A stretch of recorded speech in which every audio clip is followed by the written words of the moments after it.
ಕರಾವಳಿ ಭಾಗದ ಪ್ರಸಿದ್ಧ ಜಾನಪದ ಕ್ರೀಡೆ ಕಂಬಳಕ್ಕೆ ರಾಜ್ಯ ಕ್ರೀಡೆಯ ಸ್ಥಾನಮಾನ ಲಭಿಸಿದೆ. ಕರ್ನಾಟಕ ರಾಜ್ಯ ಕಂಬಳ ಅಸೋಸಿಯೇಷನ್ಗೆ ಕರ್ನಾಟಕ ರಾಜ್ಯ ಕ್ರೀಡಾ ಪ್ರಾಧಿಕಾರದಲ್ಲಿ ಮಾನ್ಯತೆ ನೀಡಿ ಕರ್ನಾಟಕ ಸರ್ಕಾರ ಆದೇಶವನ್ನು ಹೊರಡಿಸಿದೆ. ಇದರಿಂದ ರಾಜ್ಯದ ಕ್ರೀಡಾ ಪ್ರಾಧಿಕಾರದಿಂದ ಉಳಿದ ಕ್ರೀಡೆಗಳಿಗೆ ಸಿಗುವ ಸೌಲಭ್ಯಗಳು ಇನ್ನು ಕಂಬಳ ಕ್ರೀಡೆಗಳಿಗೂ ಲಭಿಸಲಿವೆ. ಕಂಬಳ ಅಸೋಸಿಯೇಷನ್ ಅನ್ನ ಕ್ರೀಡಾ ಪ್ರಾಧಿಕಾರದ ಅಡಿಯಲ್ಲಿ ತರುವಂತೆ 2 ವರ್ಷಗಳ ಹಿಂದೆ ಅಧಿವೇಶನದಲ್ಲಿ ನಿರ್ಣಯವನ್ನು ತೆಗೆದುಕೊಳ್ಳಲಾಗಿತ್ತು.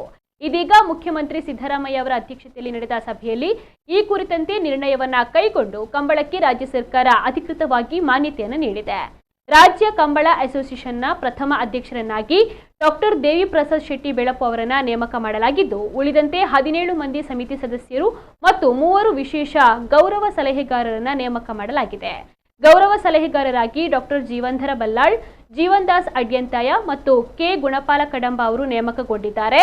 ಅಸೋಸಿಯೇಷನ್ನ ಉಪಾಧ್ಯಕ್ಷರಾಗಿ ನವೀನ್ ಚಂದ್ರ ಆಳ್ವಾ ತಿರುವೈಲು ಗುತ್ತು, ಕಾರ್ಯದರ್ಶಿಯಾಗಿ ವಿಜಯಕುಮಾರ್ ಹೊಸ್ಮಾರು, ಕಾರ್ಯಕಾರಿ ಸಮಿತಿ ಸದಸ್ಯರಾಗಿ Chandrahas Shetty Hosabettu, Lokesh Shetty Muchchur, Sukumar Shetty Kolachur Kondettu, P R Shetty Mangaluru, Bhaskara S Kotian Moodumarnadu, Rohith Kumar Hegde Ermal, Srikanth Bhat Manipal, Shantharama Shetty Barkur, Chandrahas Shetty Puttur, Pius L Rodrigues Bantwal, Udayakumar Shetty Muniyal, Sudhakar Hegde Heraje, Anil Shetty Jappina Mogaru, Prashanth Kajava Bantwal, Arun Kumar Shetty Bajpe ಅವರು ನೇಮಕಗೊಂಡಿದ್ದಾರೆ.